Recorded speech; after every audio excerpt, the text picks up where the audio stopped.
আসসালামু আলাইকুম, সবাইকে শুভেচ্ছা জানাচ্ছি। প্রিয় দর্শক, দেখছেন ওপেন দ্য ইউটিউব চ্যানেল এবং মাসুম মাহবুব ফেসবুক পেজ। শারীরিক অসুস্থতার জন্য গলা বসে যাচ্ছে আস্তে আস্তে, আবারও বলছি, সাউন্ড কম হচ্ছে, গলার আওয়াজ বেরোচ্ছে না ঠিক মতো। ঠান্ডা জ্বর একসাথে অ্যাটাক করেছে। দর্শক, বেশ কিছু গুরুত্বপূর্ণ খবর আপনাদেরকে সকালবেলা দিতে চাচ্ছি। এর মধ্যে সবচেয়ে বড় খবরটি হলো ইরানের মধ্যে আমেরিকা ইসরায়েল স্মরণকালের সবচেয়ে বড় অ্যাটাক করে বসেছে। পাশাপাশি ইরান হিজবুল্লাহ মিলে দখলদার দেশটির মধ্যে বড় মাপের অ্যাটাক করেছে। তাদের গণমাধ্যমগুলো বলছে ইরানের হামলা ছিল এ যাবৎকালে সবচেয়ে বড় হামলা। এটি প্রচুর ক্ষয়ক্ষতির খবর আসতে শুরু করেছে। নেতাকাকুর দেশটি বলছে কয়েক মিলিয়ন ইসরায়েলি জনগণ শেল্টারে পালাতে বাধ্য হয়েছে। কি পরিমাণ অ্যাটাক হয়েছে কালকে রাতে। আর সবচেয়ে বড় যে খবরটি আজকে শিরোনাম করেছে, ইরান প্রেসিডেন্ট মাসুদ পেজেশকিয়ান একটি চিঠি লিখেছেন মার্কিন জনগণকে উদ্দেশ্য করে। আমি সেই চিঠিটি আপনাদের পড়ে শোনা। ট্রাম্পকে কিভাবে একটা চিঠির মাধ্যমে তিনি ফাঁদে ফেলে দিলেন। প্রিয় দর্শক, আপনারা তাহলে দেখতে এবং শুনতে পাচ্ছেন। কোনো সমস্যা হলে আমাকে একটু কমেন্ট করেন যে কোনো সমস্যা আছে কিনা। ভাই, আমি বাংলাদেশ সময় লাইভটা করার চেষ্টা করি। আজকে একটু সকালে এসছি, কারণ রাতে ভালো ঘুম হয়নি। ভাবলাম যে সকালবেলা আপনাদেরকে কিছু খবর পৌঁছে দেওয়ার চেষ্টা করি। এই জন্য জাহাঙ্গীর আলম নরসিংদী থেকে দেখছেন, মিজানুর রহমান সিলেট থেকে, জি আমি আপনাদের দেখতে পাচ্ছি। ইউকে থেকে দেখছেন আমার এক ভাই, কই গেল, ইউকে থেকে আল আমিন আহমেদ। ওয়েস্ট বেঙ্গল থেকে দেখছেন মোহাম্মদ আলী, ইন্ডিয়া, ওয়েস্ট বেঙ্গল। কেমন আছেন ভাই আপনারা? ওয়েস্ট বেঙ্গল জামশুলি, আরেকজন আছেন রাকিবুল মন্ডল। দর্শক, ট্রাম্প যখন তার দেশের জনগণের উদ্দেশ্যে বক্তব্য রাখবেন, মার্কিন প্রেসিডেন্ট ডোনাল্ড ট্রাম্প, হোয়াইট হাউসে প্রস্তুতি চলছে। ডোনাল্ড ট্রাম্প জাতিকে একটা বিজয়ের গল্প শোনাবেন, সেই জন্য পুরো মিডিয়া রেডি, ট্রাম্প বক্তব্য রাখবেন। এরই মধ্যে বড় সারপ্রাইজটি দিয়ে বসলেন মার্কিন জনগণকে ইরান প্রেসিডেন্ট মাসুদ পেজেশকিয়ান।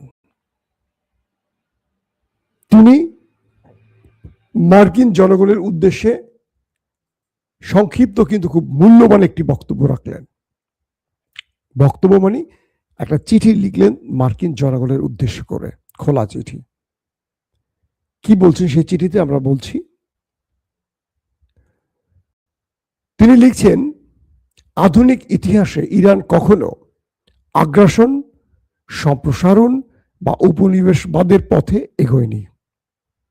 তিনি বলেন, ইরান কোনো যুদ্ধ শুরু করেনি, তবে যারা ইরানকে আক্রমণ করেছে তাদের কঠোর প্রতিরোধ করছে Iran. Iran president Masoud Pezeshkian তার চিঠিতে আরো বলেন, ইরানকে নিরাপত্তা হুমকি হিসেবে উপস্থাপনের তীব্র বিরোধিতা করছেন তার দেশ এবং তিনি। তার মতে ইরানকে আগ্রাসী হিসেবে তুলে ধরা বাস্তবতার সঙ্গে মেলে না এবং এটি মিথ্যে। বললেন, ইরান মানব ইতিহাসের অন্যতম প্রাচীন ও সভ্যতা। ইরানকে হুমকি হিসেবে দেখানোর পেছনে প্রধানত বহিরাগত স্বার্থ কাজ করেছে, অর্থাৎ ইসরায়েল। তিনি বলেন, এটি ক্ষমতাধরদের রাজনৈতিক ও অর্থনৈতিক স্বার্থ পূরণের অংশ, যার মাধ্যমে তারা নিজেদের চাপ বৈধতা দেয়া, সামরিক আধিপত্য বজায় রাখা, অস্ত্র শিল্প টিকিয়ে রাখা এবং কৌশলগত বাজার নিয়ন্ত্রণে রাখার সুযোগ পাচ্ছে। মাসুদ পেজেশকিয়ান আমেরিকানদের উদ্দেশ্য করে বললেন, আপনারা ভালো করে জানেন এই যুদ্ধ আমেরিকার যুদ্ধ নয়, এটি ইসরায়েলের। মার্কিন প্রেসিডেন্টরা যে দেশগুলোকে টার্গেট করে সবসময়, তার নেপথ্যে থাকে তাদের অস্ত্র ব্যবসার একটা লক্ষ্য। মাসুদ পেজেশকিয়ান বললেন যে আপনাদের ভালো করে খেয়াল করতে হবে, ইরানের বিরুদ্ধে আমেরিকার এই যুদ্ধ আমেরিকার কোনো স্বার্থ যুদ্ধ নয়। আমেরিকা ইসরায়েলের কাজ করছে। কে বলছে? মাসুদ পেজেশকিয়ান বললেন আমেরিকার জনগণ তাদের ট্যাক্স পে করে যে আমেরিকাকে বাঁচিয়ে রেখেছে, সেই আমেরিকার প্রেসিডেন্টরা বরাবরই ওই একটি দেশের এজেন্ডা বাস্তবায়ন করে সবসময়, এবং তাদের প্রক্সি হয়ে এই অঞ্চলে বারবারই আক্রমণ করতে আসে। তিনি বললেন আপনাদের সময় এসেছে বিবেচনা করার যে আমেরিকা ইরানে যে আক্রমণ করতে এসছে, ইরান কি কখনো আমেরিকার জন্য থ্রেট ছিল, অথবা ইরান কখনো আমেরিকার উপর আক্রমণ করেছে বা আরো আক্রমণ করবে এইরকম সম্ভাব্যতা তৈরি হয়েছে? তাহলে আমেরিকা যে বলল আক্রমণের আগে যে এই আক্রমণ না করলে ইরান আক্রমণ করে বসতো, এইরকম কোন একটি প্রমাণ কি আপনাদের কাছে আছে? আর কতকাল, তিনি বলছেন, আর কতকাল ইসরায়েলের প্রক্সি হিসেবে আমেরিকা যুদ্ধ করবে? এখন আপনারা বিবেচনা করুন, ইরান যে পাল্টা প্রতিরোধ গড়ছে, এটা কি তাদের বৈধ অধিকার নয়? কারা আমাদের উপর যুদ্ধ চাপিয়ে দিয়েছে? আমরা যুদ্ধ শুরু করিনি, আমরা ওই দুটো দেশের বিরুদ্ধে প্রতিরোধ করছি, আত্মরক্ষা করছি। আমাদের সাথে মার্কিনীদের কোনো বিরোধ নেই। যুগের পর যুগ এরা নিষেধাজ্ঞা দিয়ে আমাদের দেশটাকে খাদের কিনারে পৌঁছে দিয়েছে, তারপরও আমরা বিরোধে জড়াইনি। আমাদের সর্বোচ্চ নেতা সহ গুরুত্বপূর্ণ ব্যক্তিদের হত্যা করেছে বিনা দোষে। কে বলছেন? Masoud Pezeshkian. তার এই বক্তব্যের পর ডোনাল্ড ট্রাম্প আর কি বলবেন? ডোনাল্ড ট্রাম্প চেয়েছিলেন এমন একটি বক্তব্য রাখবেন যে বক্তব্যে তিনি বোঝাবেন এই যুদ্ধের বৈধতা বা প্রয়োজনীয়তা, কিন্তু সকল প্রশ্নের উত্তর বক্তব্যের আগেই ইরান প্রেসিডেন্ট মাসুদ পেজেশকিয়ান দিয়ে দিয়েছেন। এখন আর কোনো বক্তব্য দিলেও সেটা মার্কিনীদের কাছে গ্রহণযোগ্য হবে, কারণ মার্কিনীরা মাসুদ পেজেশকিয়ানের বক্তব্যের সাথে সত্যতা খুঁজে পাবেন, কারণ এই যুদ্ধটা ইরান শুরু করেনি। এখন যেটা করছে সেটা হলো আত্মরক্ষা। দর্শক, এর পরের গুরুত্বপূর্ণ অংশটা হলো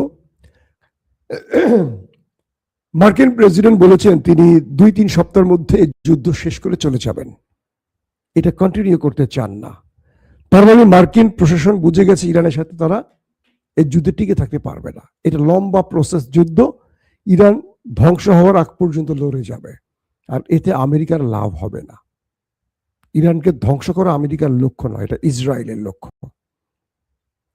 তাই মার্কিন প্রশাসনের চাপ বৃদ্ধি পাচ্ছে, সেনাবাহিনীতে যুদ্ধের ব্যাপারে অনাস্থা অনীহা বাড়ছে, এবং সেনাবাহিনী বুঝতে পারছে যুদ্ধ নয়। এখন বিষয়টি তৈরি, সেটি হলো ইরানকে আত্মসমর্পণে ডিল করতে, একটা আলোচনায় বসাতে বাধ্য করতে আমেরিকা ইসরায়েল গত রাতে ইরানের ভেতরে তেহরান, ইস্পাহান সহ গুরুত্বপূর্ণ শহরগুলোতে ব্যাপক বোম্বিং করেছে। ব্যাপক মানে ব্যাপক। বিভিন্ন শহরে মনে হয় যে পারমাণবিক হিট হয়েছে, এত বিস্ফোরণের আওয়াজ, পুরো শহর ধোঁয়ায় ঢেকে গেছে। মার্কিন যুক্তরাষ্ট্র দাবি করেছে ইরানের বেশ কিছু অস্ত্র ডিপো তারা ধ্বংস করেছে। হতে পারে, কারণ যে বিস্ফোরণের দৃশ্যগুলো দেখেছে তাতে মনে হয়েছে যে একটি 2000-3000 টনের বোমা মারলেও এত ধোঁয়া হওয়ার কথা না। তার মানে ইরানের মধ্যে যে হিটগুলো হয়েছে তাতে ইরানেরও বড় ক্ষতির আশঙ্কা করা হচ্ছে। ব্যাপক অ্যাটাক হয়েছে ইরানের মধ্যে।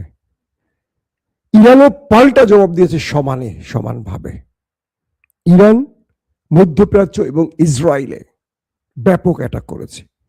শুধু নয়, বলা হচ্ছে যে এ যাবৎ যে যুদ্ধগুলো হয়েছে তার মধ্যে সবচেয়ে বেশি মিসাইল গত রাতে ইরান মেরেছে শুধু নেতানিয়াহুর বাড়িতে। শুধু ইরান নয়, ইরানের সাথে যুক্ত হয়েছে হিজবুল্লাহ। পুরো রাতে তারা মুহুর্মুহু ড্রোন আর মিসাইল দিয়ে হিট করেছে দেশটির ভেতরে। লাস্ট যে খবরটি পাওয়া গেছে সেই দেশটির মধ্যে শুধু হেলিকপ্টার, ইমার্জেন্সি হেলিকপ্টার আর অ্যাম্বুলেন্স আওয়াজ দেখেছে বা শুনেছে দেশের জনগণ। তার মানে কি পরিমাণ ক্ষতি হয়েছে দেশটির ভেতরে, যে সারা রাত ধরে অ্যাম্বুলেন্সের আওয়াজ আর উপরে হেলিকপ্টার, ইমার্জেন্সি হেলিকপ্টারগুলো উঠতে দেখা গেছে।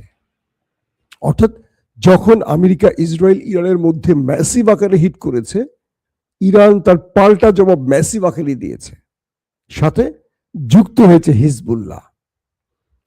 বলা হচ্ছে হিজবুল্লাহর অ্যাটাকগুলো, হিজবুল্লাহ আর ইসরায়েল কিন্তু পাশাপাশি দেশ, হিজবুল্লাহর অ্যাটাকগুলো এত বেশি আঘাত করেছে একদম কাঙ্ক্ষিত টার্গেটগুলোতে, যেটা তাদের মূল কি বলবো দখলদার দেশটির স্তম্ভকে নাড়িয়ে দিয়েছে।